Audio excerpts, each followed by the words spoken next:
পারিপার্শ্বিক অবস্থা দেশের এবং রাষ্ট্রের তথা সারা বিশ্বের মানুষের জীবন আজ বিপন্ন। একটা চরম পরিস্থিতির মধ্যে দিয়ে আমরা চলছি। পরিস্থিতি কিন্তু সামনে আরো ভয়াবহ। ওই যে দাদা বললেন, সামনে এমন দিন আসছে যেদিন মানুষের মনুষ্যত্বের বুনিয়াদ থাকবে কিনা সন্দেহ। পরম দয়াল শ্রী ঠাকুরের কথা, তিনি তো কোনো কথা এমনি এমনি বলেননি। তিনি যে এই দীক্ষার ব্যবস্থা করেছেন, এই দীক্ষার মধ্যে দিয়ে আমাদের জীবন সুরক্ষিত আছে।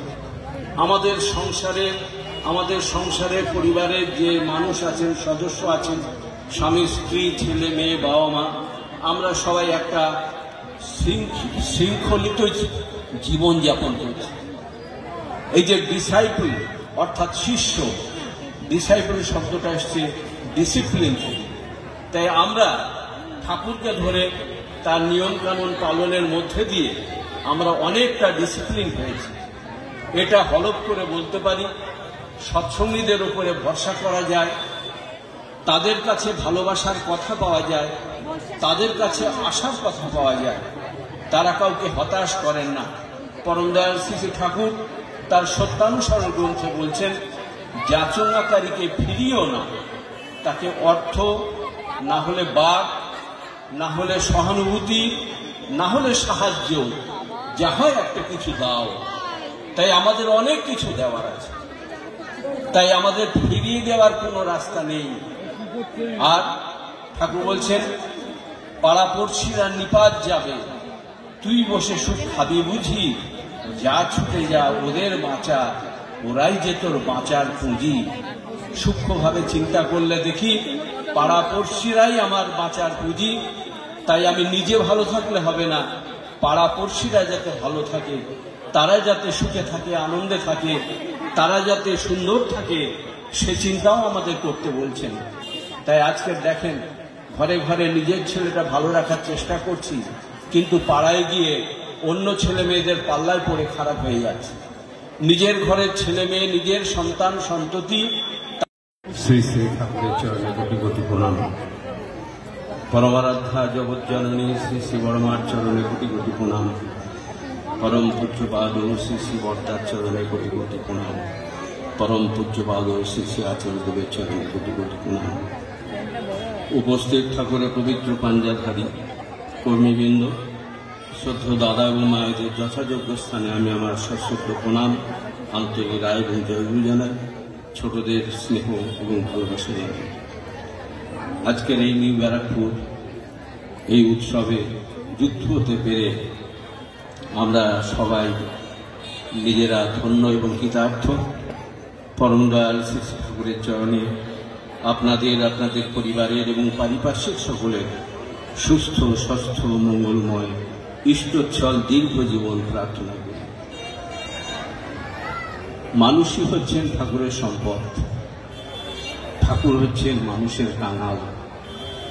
মানুষ কেমন করে ভালো থাকবে, কেমন করে সুস্থ থাকবে, কেমন করে দীর্ঘজীবীর অধিকারী হবে, সেই চিন্তায় সারাটা জীবন তিনি প্রতীক্ষায় ছিলেন। এখনো সেই প্রতীক্ষাতেই আছেন।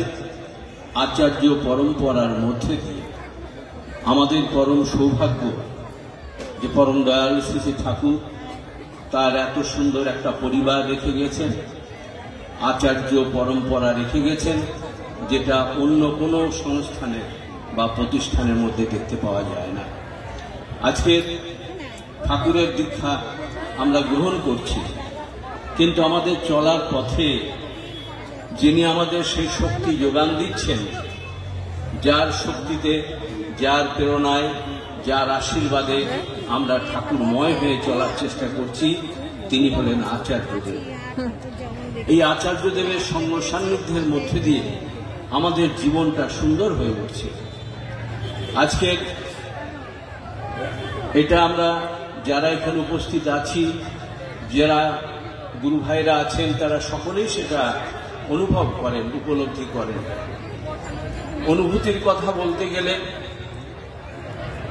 দেখা যায় আজকের এই যুগের দিকে বর্তমান যে সামাজিক পরিস্থিতি, চেম্বারে আসে বলে জানেন আমি 3 মাস টাকা দিই না, আমি জেলে চলে যাই। জেলে গিয়ে ওখানে খুব ভালো ব্যবস্থা আছে, আমি কয়েকবার জেলে গিয়েছি।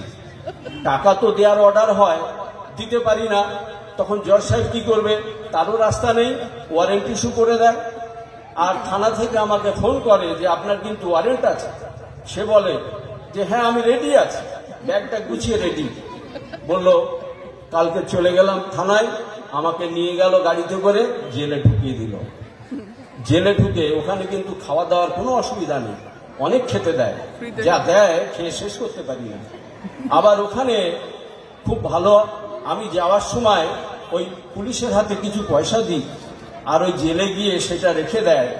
আমি যখন জেলারের কাছে চাই আমাকে একটা স্লিপ দিয়ে দেয়, ওই স্লিপে 10 টাকা চাই, 20 টাকা চাই, তার আমার বিড়ি দিয়ে দেয়, আর ওই বিড়ি খাই, কোনো অসুবিধা হয় না। ভালো সাবান দেয়, গন্ধ সাবান, খুব সুন্দর। তা বলছে 3 মাস খাটা হয়ে যায়, চলে আসে। আবার কোর্টে ডাকে, কোর্টে গেলে তখন আমার যে উকিল সে বলে আপনি খুব সাবধান, এই যে খোরপোশ দিচ্ছেন না, তাতে জজ সাহেব জেল দিচ্ছে, আর আপনি জেলে যাচ্ছেন।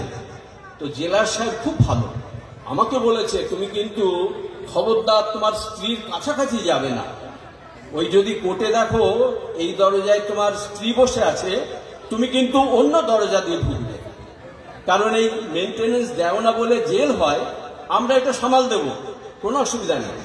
কিন্তু যদি কাছাকাছি যাও আর স্ত্রী যদি অন্য কোনো মামলা দিয়ে দেয়, তাহলে কিন্তু আর আমরা তোমাকে সামলাতে পারবো না। তা বললো স্যার আমার জেলার সাহেব খুব ভালো বুদ্ধি দেয়, আমি কোর্টে গিয়ে আমার স্ত্রী দেখি এই দিকে আছে, তো আমি ওই দিকে যাই, ওর কাছাকাছি যাই না, কখনো যাই না। হোক কত জেল খাটবো, আমার তো ভালোই হলো, আমার বউ নেই, রান্না বান্না করতে হয় না, জেলে গিয়ে খাই। তো যাই হোক, এই মক্কেল আমি ভালো, তো মাঝে মাঝে চেম্বার আসে, তার কাছে শুনি এবার আপনার কি হলো, কেমন এসছে। এই তো পরশুদিন ফিরেছি স্যার, আপনার সঙ্গে দেখা করতে এসছি। যাই হোক, এই সমস্ত পরিস্থিতি। তাহলে আজকে আমাদের সংসারটা এইভাবে তো চলবে না, আমাদের সংহতি সম্প্রীতি, সন্তানরা কোথায় গিয়ে দাঁড়াবে? আমাদের ভালোভাবে থাকতে হবে।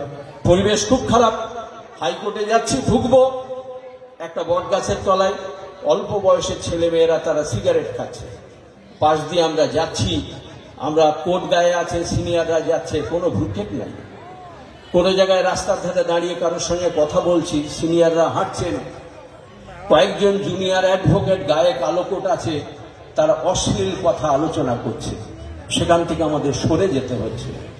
এই হচ্ছে কোর্টের মর্যাদা। তাহলে যাব কোথায়? বারান্দা দিয়ে যাচ্ছি, সেখানে একটি বাচ্চা মেয়ে দাঁড়িয়ে দাঁড়িয়ে সিগারেট খাচ্ছে। আজকের এইটা হয়েছে কালচার। খাচ্ছে তো কি হয়েছে, খাক, তার একটা স্থান কাল পাত্র আছে, মানুষকে সম্মান দেওয়ার ব্যাপার আছে। বাইরের জগৎটা এইভাবে এগিয়ে যাচ্ছে, আমরা যেন চোরের মতো মুখ ঘুরিয়ে নিই, অন্যায় যেন আমরা করছি, তারা করছে না। তাহলে এই পরিস্থিতি তো চলবে না।